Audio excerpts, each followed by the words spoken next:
Thank you, Mr. Speaker. I'm also rising to suggest a no vote on this proposal. Mr. Speaker, I appreciate the efforts of my colleagues to try to do something about that revolving door.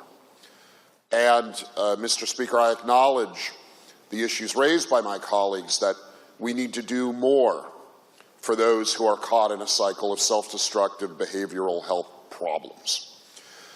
But, Mr. Speaker, as I mentioned briefly in our discussion on one of the amendments, there's the issue of moral hazard.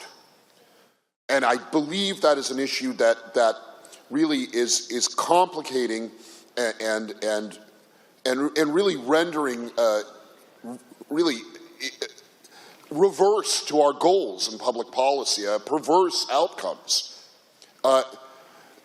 Moral hazard is when we insulate an individual or an actor of any sort from the consequences of his or her actions.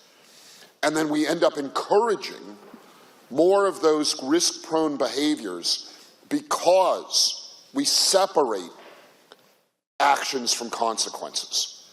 Now, moral hazard applies to many things. It applies to economic activity as well as criminal, even if it's low-level criminal activity that we're discussing here. And I'm afraid that our system, think of it this way, Mr. Speaker. There are carrots and there are sticks. And if we focus too much on carrots and take away the sticks, we get perverse outcomes.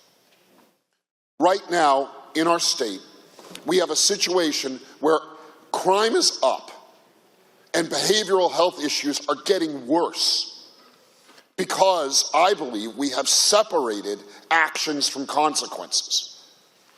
We need to connect actions with consequences, Mr. Speaker. We need to not embrace moral hazard. And I'm afraid that one of the reasons we're seeing worsening quality of life standards is because we have embraced moral hazard. I know that my colleagues want to seek good outcomes, but this proposal embraces moral hazard. For that reason, please vote no.